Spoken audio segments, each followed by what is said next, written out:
예. 미국에서는 좀 다른 이야기지만 한국에서는 이 남자라면 누구나 국방의 의무를 수행해야 합니다. 그래서 부모님의 따뜻한 사랑과 보살핌을 받던 한 청년이 친구들과 마음껏 사회에서 돌아다니던 한 청년이 이제 입대를 하는 것이죠. 그러면 그 입대하는 순간부터 어려움과 고난이 시작이 되어집니다. 무엇보다도 가족과 친구들을 떠나서 사회로부터 격리되어 있다는 것 자체가 큰 어려움이고 고난인데 거기에 더해서 그날따라 상관이나 고참들로부터 구박을 받는다든지 뭐 하면 굉장히 힘들어지죠. 그러다가 더군다나 몸이 아프다 그러면 더더욱 서러워지게 되는 것입니다. 밤에 한밤중에 보초를 서다가 어두운 밤하늘에 둥그러니 떠있는 달만 봐도 막 고향 생각이 나고 남몰래 눈시울을 적시고 막 그런 일이 일어나는 것이죠. 그런데 아무리 힘들고 어려워도 한 청년이 그 군대에 지나는 모든 시간들을 이길 수 있는 하나의 명제가 있습니다. 오늘 삶이 아무리 힘들고 훈련이 아무리 고되고 아무리 고참들이 구박을 해도 그 명제만 생각하면 또 다른 소망이 생기는 것이죠. 여러분들 그것이 뭔지 짐작이 되시겠습니까? 그래도 국방부 시계는 돈다 라고 하는 거예요. 진리죠, 진리. 그래도 국방부 시계는 돌아간다 라고 하는 이 진리 때문에 오늘의 고난과 힘든 상황들을 이겨나가는 것입니다. 그게 무슨 말입니까? 언젠가는 제대할 것이다 라고 하는 그 제대의 관점으로, 다시 말하면 종말의 관점으로 마지막의 관점으로 오늘을 바라보니까 지금 힘들고 어려운 점들이 이겨나가신다라고 하는 것이죠. 그래서 신병들에게 가장 유일한 그 기쁨과 재미가 있다면 제대 날짜 세는 겁니다. 날짜 세는 것. 예. 그거 못 세게 하면 굉장히 힘들어해요. 그런 것이죠. 오늘 우리가 함께 읽은 성경 본문 가운데 첫 절이 어떻게 시작을 하고 있습니까? 만물의 마지막이 가까웠으니 라고 우리에게 이야기를 하고 있습니다. 이것이 무슨 말입니까? 하나님의 은혜를 입은 성도들이라면 예수 그리스도의 새 생명을 우리 안에 소유한 하나님의 백성들이라면 항상 만물의 마지막, 종말 이 땅에 발을 딛고 살아가지만 우리의 영원한 시민권이 하늘에 있다라고 믿는 나그네와 행인으로 이 땅을 살아가는 하나님의 백성들에게 가장 중요한 삶의 가치가 있다면 그것이 무엇인가? 종말의 관점으로 오늘을 바라보고 사는 것이라고 하는 것입니다. 종말론적 세계관, 그것이 바로 하나님의 백성들에게 하나님께서 끊임없이 요구하시는 삶의 방법이라고 하는 것이죠. 이제 오늘 베드로가 오늘 본문 가운데서 말씀하시는 것은 바로 이러한 종말론적인 사고방식, 종말론적인 세계관으로 살아가는 삶에 덧붙이는 부연 설명과도 같습니다. 과연 어떻게 살아가는 것이, 어떤 삶의 열매를 맺고 살아가는 것이 그렇게 이 땅에 발을 딛고 살아가지만 마지막의 관점으로 오늘을 보면서 사는 것인가? 베드로가 우리에게 계속해서 이야기를 해주고 있는 것이죠. 오늘 그래서 우리는 이 말씀을 조금 더 함께 살펴보면서 주 안에서 은혜를 나눌 수 있기를 바라는 것입니다. 오늘 말씀 가운데 특별히 베드로가 이야기하는 것은요, 우리가 세 가지 측면에서 결단을 할 필요가 있다라고 이야기를 합니다. 첫 번째는 하나님과의 관계를 위해서 결단하는 것입니다. 두 번째는 이웃과의 관계를 위해서 결단하는 것입니다. 세 번째는 하나님의 공동체에는 교회를 향한 결단이 필요하다라고 이야기하죠. 조금 더 쉽게 이것을 풀어서 말하면 오늘 설교 제목과 같이 그렇게 되는 것입니다. 기도하며 사랑하며 섬기며 사는 삶, 그런 삶으로 하나님께서 우리를 부르신 것입니다. 무엇보다도 먼저 오늘 말씀 가운데 베드로는 하나님의 백성들이 하나님과의 관계를 위해서 결단할 필요가 있다라고 그렇게 이야기를 합니다. 오늘 7절 말씀은 이렇게 시작을 했죠. 만물의 마지막이 가까웠으니 그 다음에 무엇이라고 이야기합니까? 그러므로 너희는 정신을 차리고 근신하여 기도하라 라고 하는 것입니다. 기도하라.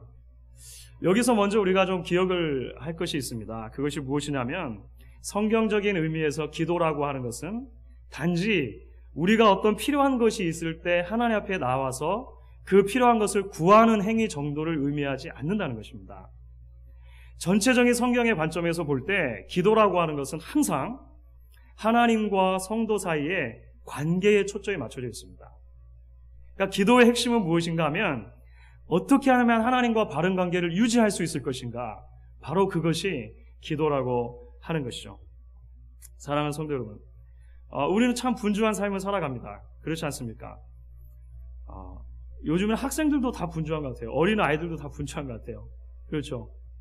그런데 우리가 시간이 흐르면서 점점 더 해야 될 일들은 많아지는데 점점 시간이 빨리 흘러가는 것만 같다는 그런 인상을 지울 수가 없습니다. 여러분도 혹시 그러지 않으세요? 네. 하루하루 갈수록 우리가 이 땅을 살면서 해야 될 일의 목록이 얼마나 많아지고 있습니까? 그런데 시간이 너무 짧은 것처럼 생각된다는 것입니다. 나라고 하는 사람은 한 사람입니다. 변하지가 않아요. 그런데 시간이 흘러가면서 내가 감당해야 하는 역할은 굉장히 다양해지고 많아지는 것을 볼 수 있습니다. 제가 총각 때는요, 그냥 우리 부모님의 아들이었습니다. 그게 거의 다였어요. 그냥 아들로 열심히 살면 되는 것입니다. 그런데 결혼을 합니다. 그러니까 남편이 돼요. 아들 플러스 남편이 된 거죠. 아이들이 생깁니다. 아빠가 돼요. 아들 플러스 남편 플러스 아빠가 된 것입니다. 나중에 좀 더 시간이 흐르면 우리 아이들이 또 결혼을 하면 시아버지가 되겠죠. 여러분 이상하십니까? 제가 저야 아들이 셋밖에 없으니까 시아버지밖에 될 게 없습니다만은 그렇게 될 것입니다. 그리고 또 시간이 흐르면 할아버지가 되고 막 그러겠죠. 나라고 하는 한 사람이 변한 건 없습니다. 그런데 시간이 흘러가면서 내가 감당해야 될 역할들은 계속 많아진 것입니다. 이 자리에 앉아서 예배하시는 사랑하는 성도 여러분들 대부분들이 저보다 훨씬 더 많은 인생을 살아오셨습니다. 여러분들께서 지금 가정 속에서, 사회 속에서, 직장 속에서 감당하시고 계시는 역할들이 얼마나 다양하십니까? 얼마나 많은 사람들과의 관계의 그물 안에서 우리가 살아가고 있느냐라고 하는 것입니다. 그럼에도 불구하고 오늘 말씀이 우리에게 이야기하고 있는 것은 이것입니다.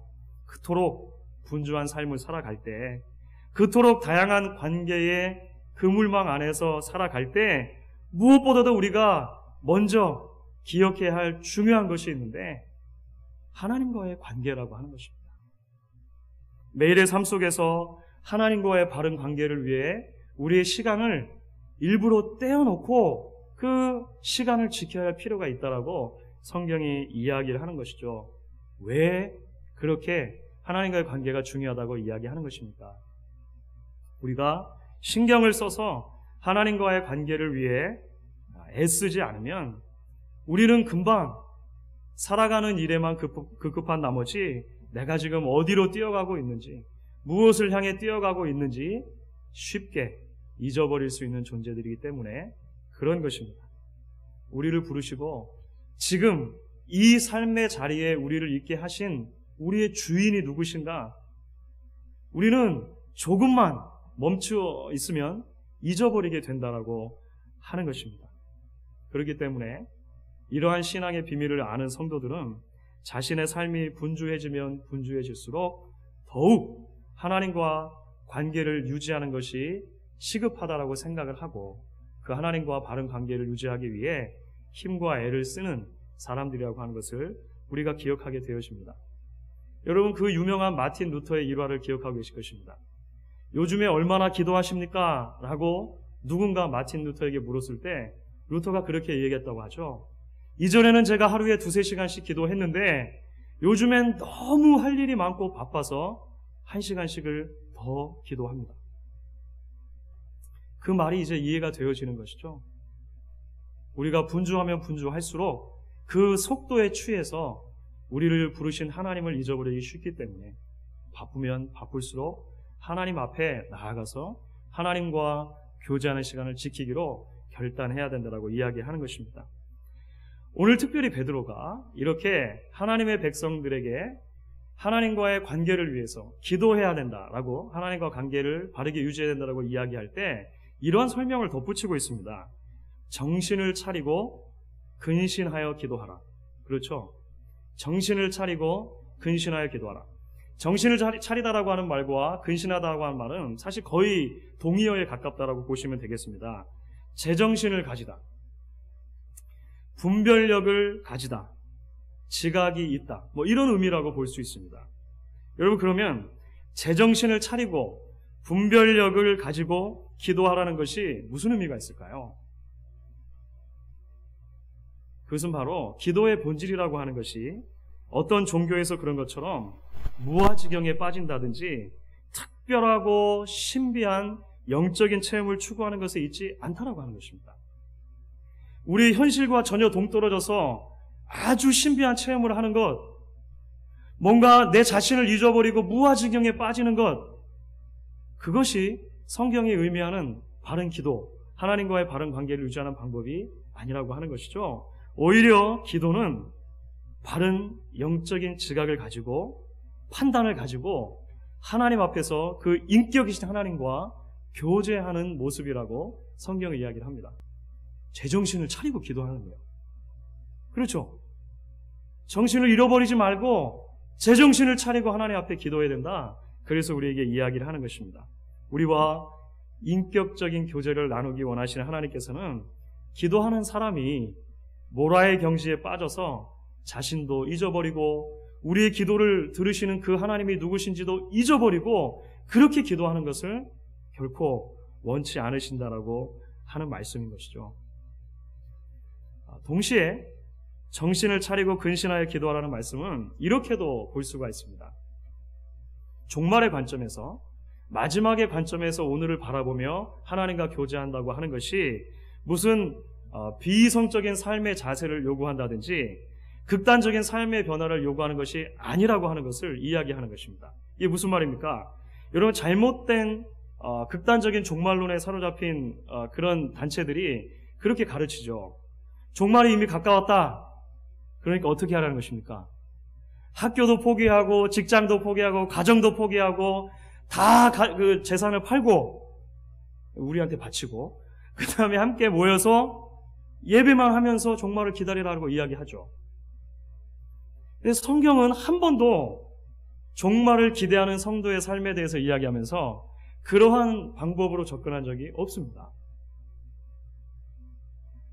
조금 전에도 말씀드렸습니다만 루터 이야기를 다시 한번 해야겠네요. 어떤 사람이 루터에게 물었습니다. 내일 만약에 종말이 닥친다면 루터 선생님은 오늘 무엇을 하시겠습니까? 루터가 이렇게 얘기했다고 그래요. 저는 이전에 하던 것과 똑같이 오늘 한 그루의 나무를 심고 국가에 세금을 바치겠습니다.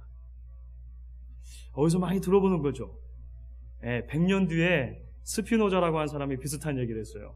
내일 지구에 종말이 와도 오늘 한 그루의 사과나무를 심겠다.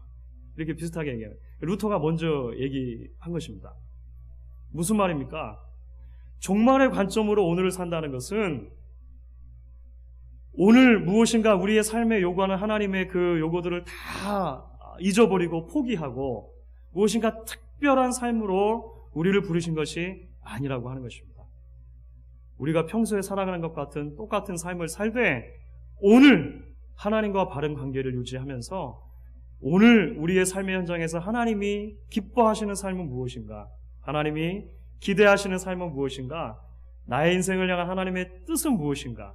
그것을 기억하고 그렇게 살아가는 삶에 있다라고 하는 것을 오늘 말씀이 우리에게 이야기를 해주고 있는 것입니다. 여러분의 매일의 삶의 현장에서 이와 같이 하나님과의 바른 관계로 부름을 받았다는 것을 기억하시고 그 관계를 위해 애쓰고 힘쓰시는 여러분들 될 수 있기를 간절히 바라는 것입니다. 이제 오늘 두 번째로 본문은 우리에게 우리의 이웃과의 관계를 위해 결단이 필요하다고 이야기를 하고 있습니다. 이렇게 이웃과의 관계를 위한 헌신에 대해서 이야기할 때 사랑이라고 하는 한 단어에 이제 사도 베드로가 집중해서 이야기하고 있는 것을 볼 수 있습니다. 8절 말씀입니다. 오늘 본문의 8절 말씀을 우리가 같이 한번 읽도록 하겠습니다. 같이 읽습니다. 8절입니다. 시작. 무엇보다도 열심으로 서로 사랑할지니 사랑은 허다한 죄를 덮느니라. 오늘 베드로는 먼저 우리에게 이렇게 말하죠. 무엇보다도 열심으로 서로 사랑하라. 사실은 우리가 베드로전서 2장에서도 한번 비슷한 본문을 다뤘었습니다. 여러분, 열심히 사랑한다고 했을 때 어떤 의미가 이 안에 담겨 있을까요? 우리는 되게 열심히 사랑하다 이렇게 생각하면 열렬하게 사랑하다. 그렇죠. 최선을 다해서 사랑하다. 뭐 이렇게 대개는 이해를 할 수 있겠습니다. 하지만 본문의 의미를 그대로 살리자고 한다면 뜨겁게 사랑하라라고 하는 의미보다는 지속적으로 사랑하라라고 하는 의미가 훨씬 더 강합니다. 열심히 사랑하라라고 하는 말은 어떤 의미가 있는가? 여러분, 포기하지 말고 지속적으로 사랑하시기를 바랍니다 라고 하는 의미가 그 안에 담겨 있다고 하는 것이죠. 사랑을 받는 대상의 조건이나 상태에 의해서 달라지는 사랑이 아니고 변하지 않는 사랑, 절대적이고 지속적인 사랑을 하나님께서 우리에게 요구하고 계시다라고 하는 것입니다. 사실 어떤 사람을 사랑함에 있어서 끝까지 변하지 않는 사랑을 한다는 것은 예나 지금이나 결코 쉬운 일은 아닌 것 같습니다. 한번 뜨겁게 불타는 사랑을 하는 것은 비교적 쉬울 수 있어요. 그렇죠. 그런데 계속해서 그 사랑을 유지하고 우리의 감정이 동하지 않는 상태까지 이르렀을 때 끊임없이 지속적으로 사랑하는 것이 쉽지 않은 것입니다. 왜냐하면 시간이 흐르면 자연스럽게 그 사람의 예뻤던 점, 좋았던 점뿐만이 아니라 단점과 약점들이 발견되어지기 때문에 그런 것이죠. 여러분, 연애를 10년을 했던 20년을 했던지 간에 결혼을 해서 사는 것은 전혀 다른 이야기입니다. 여러분 그거 아시죠? 예. 그 잘 이해가 안 되시는 분이 있으신 것 같아요. 변함없는 사랑으로 끝까지 사랑하신 집사님이 계시는 것 같습니다. 여러분 어떠세요? 그런 경험 해보셨습니까? 연애 기간이 어떻든지 간에 결혼을 해서 같이 사는 것은요, 사실 굉장히 다른 다이내믹이 생기는 것입니다. 왜냐하면 그 전까지 보이지 않았던 점들이 자꾸 보이기 시작하는 것입니다. 이전에 보이지 않았던 상대방의 약점들, 단점들, 이게 막 보이는 거예요. 대체적으로 별로 큰 게 아닙니다. 그렇죠. 습관하고 관계된 그런 것들이 많아요. 양말을 벗는 방법이라든지 양말을 벗어서 어디다 던져놓는 방법, 뭐 이런 거 있지 않습니까? 되게 아주 간단한 것일 때가 있습니다. 결혼 초기에는 이런 것이 묻혀집니다. 그런데 시간이 흐르면서 우리 소위 어르신들께서 말씀하시는 콩깍지, 이 콩깍지가 벗어지는 날이 온다는 것이죠. 그러면 이제 그것들이 자꾸 거슬리게 되고요, 자꾸 불편하게 다가오게 되고, 이제 그것들을 가지고 의견의 충돌이나 실망하고 서로 다투는 일들이 제법 많아지게 되는 것을 우리가 보게 되는 것입니다. 한 부부가 크게 다툰 나머지 결국 마음의 합의점을 찾지 못하고 이제 이혼 법정에 가게 되었습니다. 판사가 물어본 것이에요. 무슨 일로 다투시게 되어서 여기까지 오시게 되었습니까? 그분들이 이야기를 하는데 판사가 가만히 이야기를 듣고 보니까 감자를 어떻게 먹을 것인가 하는 문제로 싸우기 시작하신 거예요. 남편은 감자를 소금에 찍어 먹어야 된다라고 말씀하시고, 아내는 감자를 설탕에 찍어 먹어야 된다라고 이야기를 하신 것입니다. 그래서 싸웠어요. 처음에는 뭐 소금에 찍어 먹어야지, 설탕에 찍어 먹어야지, 이렇게 싸우다가 점점 커져가지고 이게 이제 집안 문제까지 연결이 되는 것이죠. 나는 어렸을 때부터 지금까지 한 번도 그 감자를 설탕에 찍어 본 적이 없다. 도대체 무슨 집안이 감자를 설탕에 찍어 먹을 수가 있느냐, 이렇게 얘기하니까 또 얼마나 기분이 나쁘겠습니까? 또 얘기했어요. 당신의 집안이 그러면 그렇지 어떻게 감자를 소금에 찍어 먹을 생각을 할 수 있느냐, 말도 안 되는 일이다, 이렇게 하면서 자꾸 싸우게 되는 것이죠. 그래서 그 의견의 차이를 좁히지 못하고 결국은 이게 이제 법정까지 가져온 것입니다. 그런데 이 말씀을 듣던 판사가 가만히 듣더니 정말 이해할 수 없다는 이 반응을 보이시면서 고개를 갸우뚱거리시는 것입니다.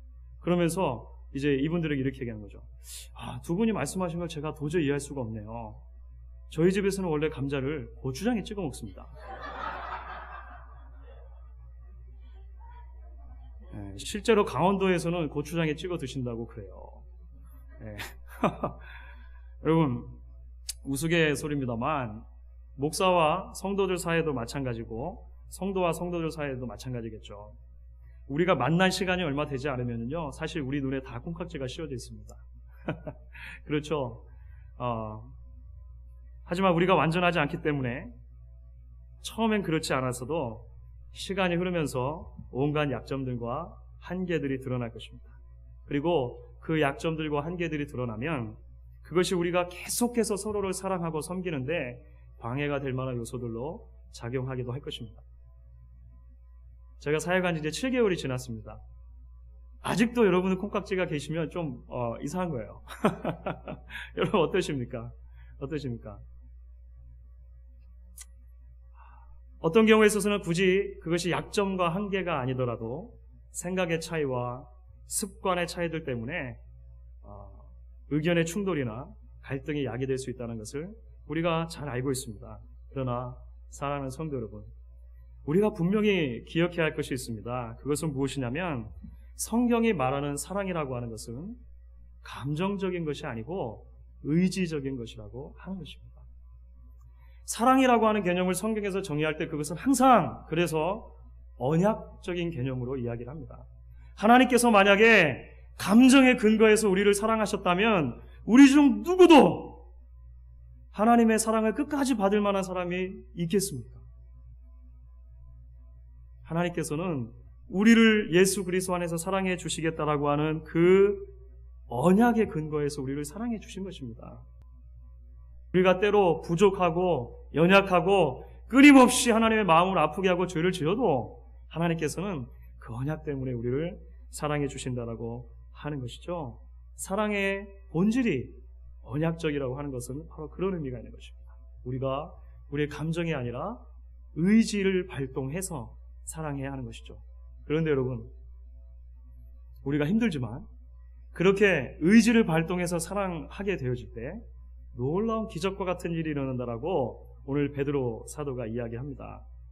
무엇입니까? 무엇보다도 열심으로 서로 사랑할지니 사랑은 허다한 죄를 덮느니라, 이렇게 말합니다. 이 말씀을 우리가 열심히 사랑하면 하나님께서 우리를 좀 불쌍히 여겨셔서 우리의 죄를 덮어주신다든지 또는 우리가 사랑하는 대상의 죄를 덮어주신다든지 그런 의미로 말하는 것은 아닌 것 같습니다. 여기서 베드로 사도가 이야기하는 것은 우리가 하나님의 명령을 따라서 감정이 아닌 의지를 발동해서 힘을 다해 지속적으로 사랑하려고 할 때 우리 마음속에 놀라운 기적과 같은 일이 벌어진다는 것이에요. 그게 무엇입니까? 상대방의 허물이 덮어지는 기적이 나타난다는 것입니다. 상대방의 허물이 가려지는 기적이 나타난다고 하는 것이에요. 잠언 10장 12절에 비슷한 말씀을 합니다. 미움은 다툼을 일으켜도 사랑은 모든 허물을 가리우느니라. 잠언 10장 12절입니다. 이제 가을이 지나면 겨울이 올 것입니다. 겨울에 눈이 오면 어떤 일이 일어납니까? 세상의 모든 것들이 하얀 눈에 덮이게 되죠. 덮이게 됩니다. 산도 눈에 덮이고 들도 눈에 덮이고 묘지도 눈에 덮이고 쓰레기도 눈에 덮입니다. 눈이 쓰레기를 치워갑니까? 그렇지 않죠. 덮는 것입니다. 덮는 것. 덮어놓고 보니까 아름답고 하얀 세상이 우리에게 펼쳐지는 것이죠. 성경적인 의미에서 사랑이 죄를 덮는다고 할 때도 이런 비슷한 개념으로 이해를 하시면 됩니다. 우리가 사랑을 한다고 했을 때 그 사랑이 상대방의 약점과 단점을 바꾸는 것에 초점을 맞춰지는 것이 아니라 그것을 덮는 것에 초점이 맞춰져 있다면 우리는 훨씬 더 마음에 편하게 생각할 수 있을 것입니다. 상대방의 단점과 약점이 여전히 있지만 사랑은 그것을 덮을 수 있다라고 하는 것이에요. 내 뜻대로 재단하고 뜯어고치고 바꾸는 것이 사랑이 아니라 덮어주는 것이 사랑이라고 성경은 우리에게 이야기를 하는 것입니다. 그런데 여러분 아십니까? 하나님께서 우리를 사랑하신 방법이 바로 그렇게 사랑하셨다라고 하는 것입니다. 하나님께서 예수 그리스도 안에서 우리를 사랑하신 방법이 바로 그랬다라고 하는 것이죠. 죄로 인해 사랑할 수 없는 우리를 하나님께서는 예수 그리스도의 보혈로 덮어주신 것입니다.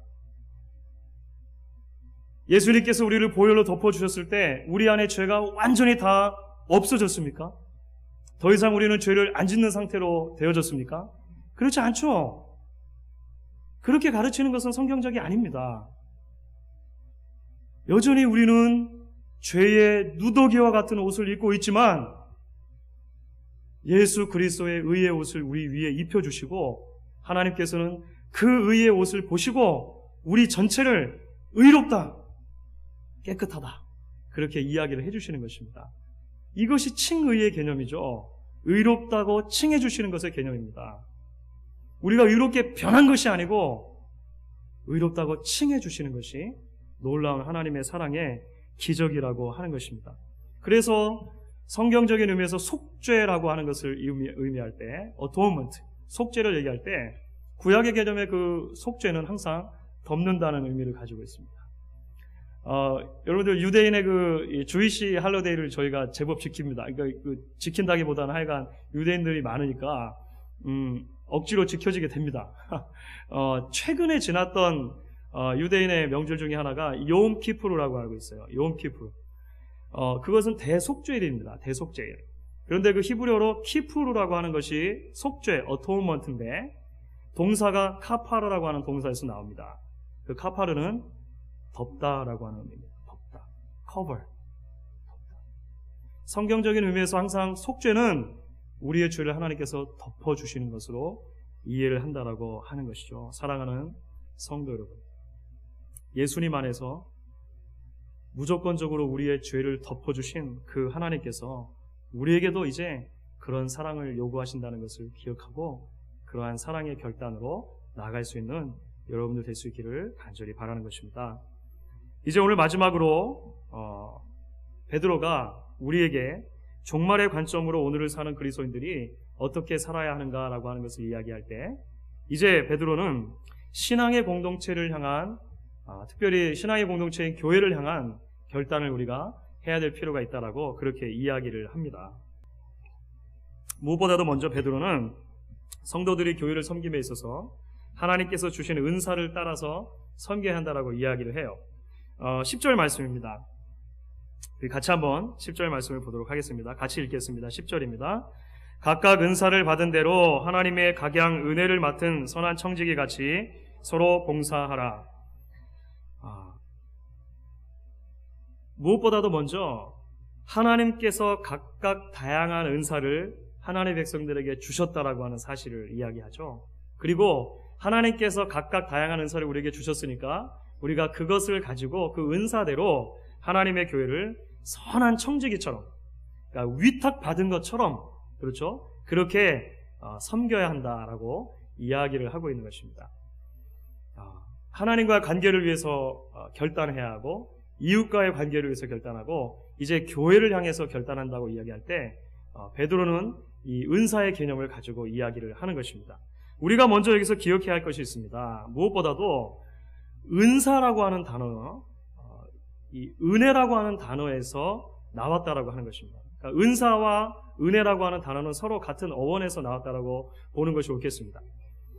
은사라고 하는 단어는 카리스마, 여러분, 여러분들이 아시고 계시는 단어이죠. 헬라어에서 그대로 영어로 넘겨졌습니다. 은사를 카리스마라고 하고, 은혜는요, 그냥 카리스라고 합니다. 카리스. 은사와 은혜는 같은 개념에서 출발을 한다라고 하는 것이죠. 여러분, 이게 왜 중요합니까? 여러분, 은혜를 어떻게 정의합니까? 성경적인 개념에서 은혜를 어떻게 정의합니까? 받을 만한 자격이 없는 자에게 주시는 하나님의 무조건적인 사랑이라고 우리는 정의를 합니다. 사실 은사도 마찬가지 개념에서 이해를 해야 된다는 것이죠. 은사는 어떻게 우리가 생각할 것인가? 받을 만한 자격이 없음에도 불구하고 하나님께서 그 기쁘신 뜻을 조차 하나님의 백성들에게 나누어 주시는 것이라고 하는 것입니다. 은사에 대한 개념을 이렇게 먼저 출발하지 않으면 우리는 상당히 오해할 수 있습니다. 그렇죠? 마치 받을 만한 자격이 없는 우리에게 하나님께서 예수 그리스도 안에서 은혜를 주시는 것처럼 받을 만한 자격이 없는 우리에게 하나님께서 각각의 은사를 허락하신다는 것이죠. 각각의 재능과 각각의 섬길 자리들을 하나님께서 허락해 주신다라고 하는 것입니다. 하나님의 기쁘신 뜻을 따라서 어떤 사람에게는 말씀을 전하는 은사를, 어떤 사람에게는 가르칠 수 있는 은사를, 어떤 사람들에게는 지도자로서의 은사를, 또 어떤 사람들에게는 섬김과 사랑과 봉사와 나눔의 은사들을 하나님께서 허락해 주신다라고 하는 것이에요. 우리가 어떤 특별한 은사를 가졌다고 해서 교만할 이유도 없고, 남들이 가진 것을 내가 가지지 못했다고 해서 열등감에 빠질 이유도 없는 이유가 바로 여기에 있다라고 하는 것입니다. 우리는 그저 하나님께서 주신 은사가 무엇인가 라고 하는 것을 곰곰하게 잘 생각하고 파악하고 그것을 하나님께서 주신 의도와 목적대로 잘 사용하면 되는 것입니다. 그래서 오늘 11절 말씀에서 베드로는 좀 더 나아가서 이렇게 이야기하는 거예요. 만일 누가 말하려면 하나님의 말씀을 하는 것 같이 하고, 누가 봉사하려면 하나님의 공급하시는 힘으로 하는 것 같이 하라. 교회를 섬기는 하나님의 백성들 모두가 다 하나님께서 주신 그 은사인 것으로 알고 하나님께서 주시는 힘과 능력을 조차 감당하라고 하는 것입니다. 얼마 전에 디모데 선교회 헌신 예배가 있었습니다. 디모데 선교회 헌신 예배에 강사 목사님께서 오셔서 이런 말씀을 하셨어요. 교회에서 직분 중심의 리더십이 아니라 은사 중심의 리더십이 필요하다. 여러분 혹시 기억나십니까? 수요예배 참석하셨던 분들 기억나시죠? 직분 중심의 리더십이 아니라 은사 중심의 리더십이 필요하다라고 말씀하셨어요. 물론 저는 현재 한국교회가 가지고 있는 오랜 전통과 관습 속에서 굉장히 조심스러운 부분은 있다라고 인정하고 그것을 생각합니다. 그럼에도 불구하고 저는 그 말씀에 전적으로 동의를 합니다. 저는 직분이 먼저가 아니라 은사가 먼저라고 하는 목회의 원리, 일이 먼저가 아니라 사람이 먼저라고 하는 목회의 원리를 굉장히 중요한 원리로 생각하고 끝까지 붙들고 가려고 하나님 앞에서 결단을 합니다. 여러분들께서 함께 도와주셔야 할 것입니다. 기도하시면서 함께 붙들어 주셔야 할 것이에요. 저는 그렇기 때문에 하나님께서 여러분 한 사람 한 사람에게 주신 은사가 무엇인가 여러분들과 함께 고민하고 그것을 발굴해내려고 애쓰는 작업이 굉장히 중요한 목회의 일부라고 생각을 합니다. 그리고 그렇게 여러분들이 가진 그 아름답고 복된 은사가 발견되었을 때 그것이 잘 활용되어지고 쓰여질 수 있도록 교회 안에서 섬김의 자리들을, 기회들을 마련해드리는 것도 굉장히 중요한 것이라고 생각을 합니다. 이것도 여러분들께서 도와주셔야겠죠. 우리가 함께 하나님이 기대하시는 그러한 교회의 모습을 꿈꾸고 세워갈 수 있기를 바라는 것입니다. 여러분, 근데 오늘 베드로가 자신의 편지의 말미에서 우리에게 이렇게 이야기를 하고 있습니다. 그렇게 하나님께서 주신 은사를 가지고 하나님의 교회를 향해서 결단하는 최종적인 목표가 어디에 있느냐라고 하는 것입니다. 오늘 베드로는 계속해서 11절 후반부부터 우리에게 이렇게 이야기를 전해주고 있습니다. 이는 범사에 예수 그리스도로 말미암아 하나님이 영광을 받으시게 함이니. 우리의 모든 헌신과 우리의 모든 섬김의 최종적인 목표가 어디에 있어야 한다라고 베드로가 이야기합니까? 하나님의 영광이라고 하는 것입니다. 하나님. 사실 오늘날 교회 안에 일어나고 있는 많은 분쟁과 아픔들의 이유들 중 가장 본질적인 이유가 여기에 있지 않은가 우리가 조심스럽게 생각을 해보게 되어집니다. 많은 봉사가 있고 많은 열심과 섬김들이 있지만 결국 자격이 없는 나에게 은사를 주셔서 섬길 수 있도록 해주신 그 하나님의 영광을 드러내는데 우리의 관심에 초점이 있지 않고 단지 청지기일 뿐인 나 자신의 영광을 드러내는 것에 우리의 관심이 맞춰져 있기 때문에 하나님께서 기뻐하시는 참된 건강하고 균형 잡힌 교회의 모습을 우리가 자꾸 무너뜨려 가는 것이 아닌가 생각을 하게 된다는 것입니다. 사실 이게 말처럼 쉽지 않죠. 말처럼 쉽지 않습니다. 목사도 오로지 하나님의 영광을 위해서만 목회한다는 것 결코 쉽지 않다는 것을 짧은 목회 경험이지만 제가 마음으로 삶으로 깨닫게 되어집니다.